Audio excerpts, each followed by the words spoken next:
The date is February 11, 1996. I suffered postpartum preeclampsia the day after giving birth to my youngest kid. My kid was born in a regular birth that lasted 1 hour and 15 minutes. The physicians refused to cut into me or perform a C-section despite the fact that cramps were approaching me and the risk of bleeding to death owing to my lack of platelets was high. My preeclampsia lingered after I had given delivery. My kid, which is my 10th child, was pleasantly healthy and did well after delivery. He's still alive and well now. He will be soon 17 years old. I bled from the nose, mouth, and eyes because I lacked white blood cells, which are impacted in preeclampsia. The workers and the attending physicians arrived every hour to collect blood samples. I was given intravenous platelets in my arm as well as some other medications that I do not recall. I was aware that I was gravely unwell. The attending physician checked on me every hour and blood samples were collected every hour, day and night. I was fortunate to be with my newborn baby and was overjoyed. I also had the opportunity to nurse him. I sat on my bed with pillows supporting my back on the evening of February 11, having just nursed my kid and placed him back on his cot. I was feeling really weak and unwell. I was also perplexed and dizzy. Then I realized that if I lay down, I would die.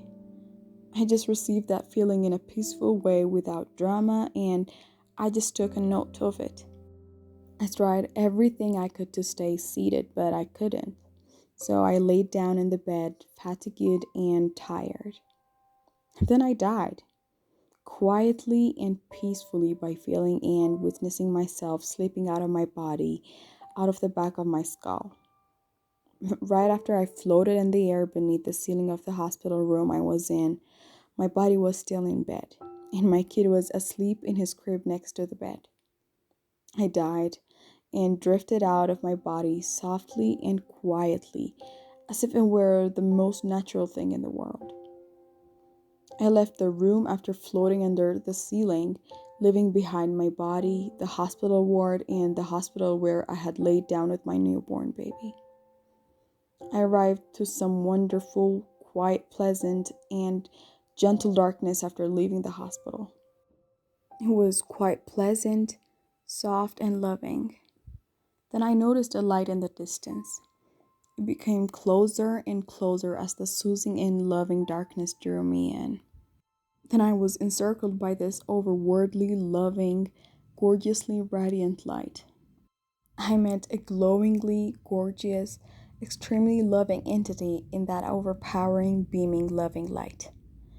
I felt as if I knew him. He was apparently a he. I knew him at that point, and I felt entirely at ease and content. His love presence fully engulfed me, and we went over my life and everything I had gone through in a loving way. It was watched, and all of the sentiments associated throughout the life were investigated. Everything was fine, and it felt lovely to see him. My excellent buddy, this light being, created a type of ecstatic eruption of light and love message about what good I had done in that instant we had just witnessed while we were seeing something really nice. We communicated by using our ideas and minds. Even though my life had been everything but easy, there were a lot of smiles and enjoyments associated with the evaluation of my life. It had been difficult with many tears, betrayal, loneliness, abuse, and other difficulties. But there had also been tremendous joy with my grandparents and excellent playmates during my youth, and subsequently with my own children.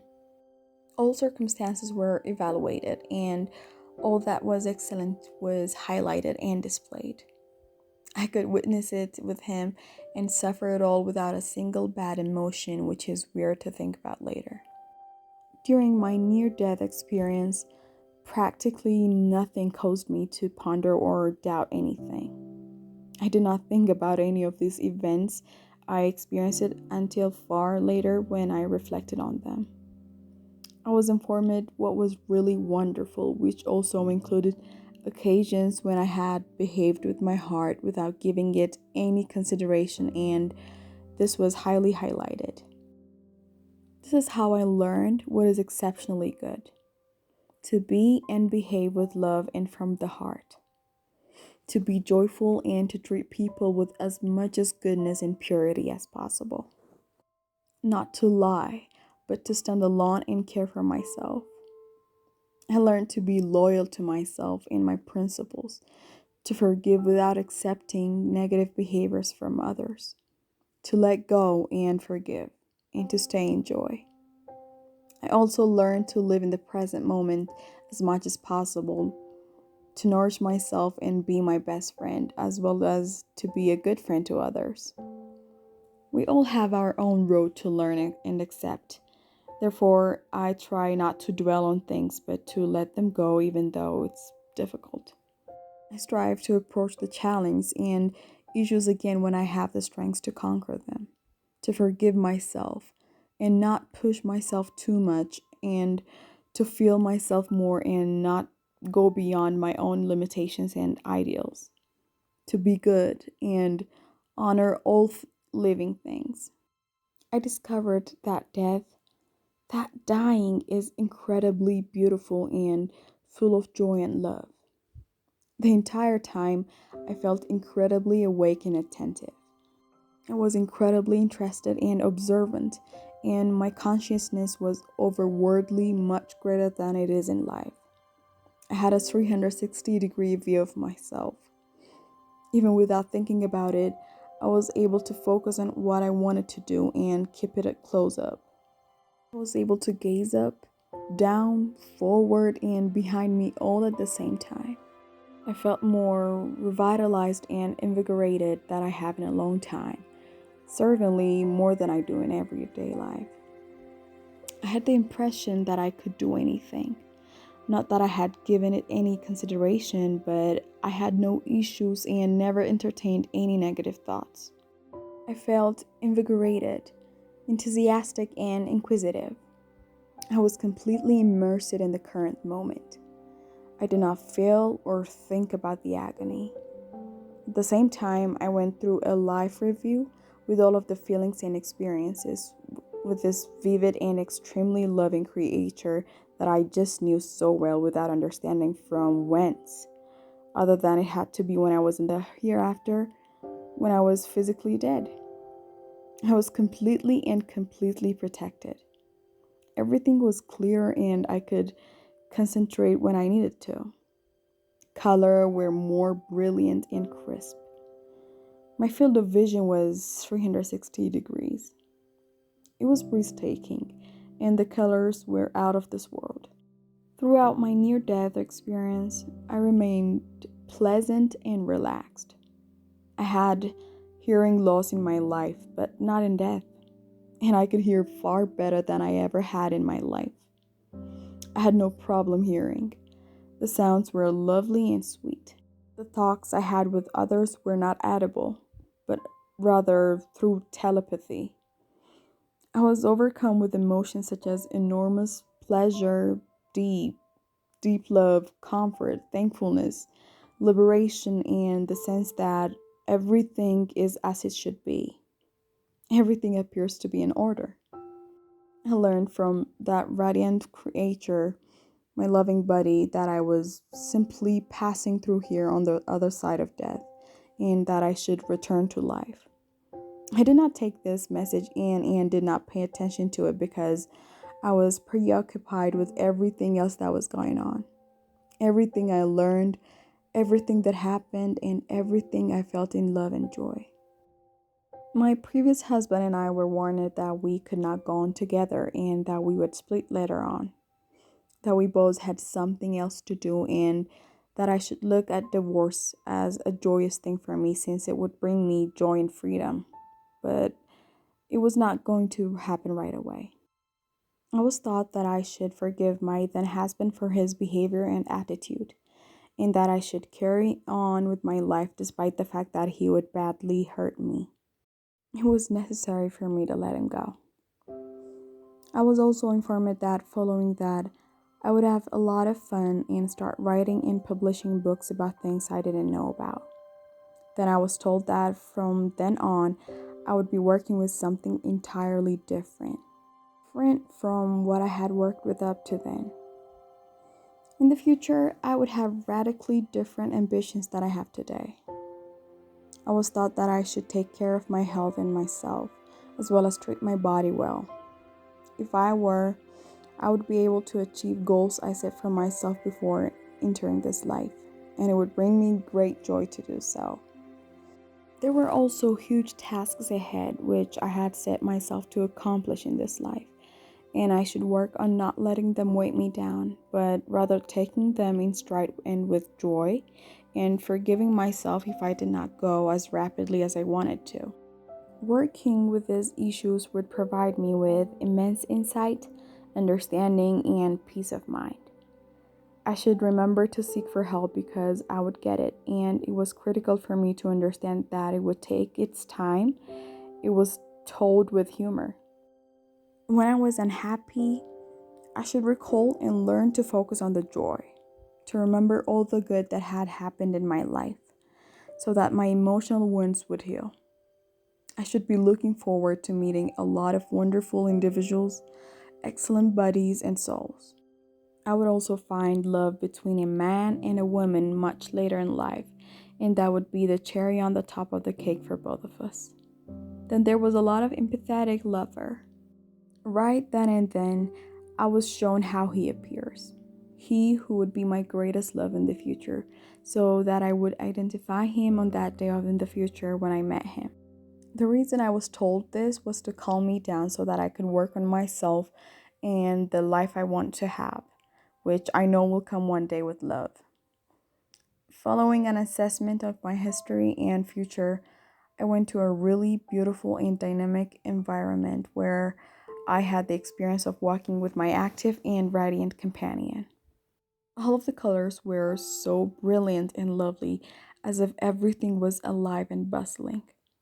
I arrived in a lovely location where various spirits approached me. I knew some of them, those I had known in my current life and those who had departed. My four grandparents, whom I adored throughout my life, were also present. They both grinned and seemed to be in a good mood. They gave me many embraces and plenty of love, and they informed me that they were having fun and doing well, and that they were working on whatever they wanted the most. I also ran upon the other pals who had died and had come to welcome me. They all stated I had to return, and it was not my time yet. Everyone appeared to be in a good condition and to be smiling, while those who had been elderly appeared to be at least 20 years younger. I felt extremely strong, and I was then fully certain that everything major that occurs to us in our lives, including everything I encountered in my near-death experience, had value, and that the lives we have meaning. I then saw a group of souls I didn't know from this life, but when I saw them, I just knew I knew them deep down in my spirit. They were the ones I knew the best and cared the most about. They were the people with whom I felt the most connected in the entire universe. I was so overcome with excitement and astonishment by the reunion that I burst into tears of joy and surprise. Meanwhile, I was perplexed as to why, in my 42 years of existence, I had never recalled them, those in particular. Meeting them was amazing and indescribably lovely. Now that I think about it, I realize that what I saw there was not all or even most of what happens in the hereafter. What I saw and experienced was planned specifically for me and my vacation. I was engrossed in the experience that I did not think about who I was or where I came from or, for that matter, worry about it. I also did not consider wanting to return. I just wanted to be precisely where I was. My entire focus was drawn to the encounter. Suddenly, a young man appeared in front of me, and I recognized him as my newborn son. He locked his gaze on me, and then a voice shouted, his voice echoing throughout the room. "Mom, you promised me to be my mother in this life. I would not be here if I wasn't." Then I was transported back to my body at breakneck speed. It just took a fraction of a second for me to re-enter my body, and it stung like hell. When I was leaving the hospital, the attending physician told me that I was the patient who had gone the furthest and then returned. They explained they could not do much in that condition but give me a lot of platelets, observe me, and pray to God. I am now eternally thankful for my near-death experience since it has transformed me into a lot happier and more conscious human being. I have other values and I'm happy for the information I now possess. It is a fantastic blessing to me to know everything there is to know about death and all the love beings on the other side that want the best for me, for my family, and everyone on this planet. I am fortunate to have had the opportunity to experience this magical, magnificent love and pleasure that exists.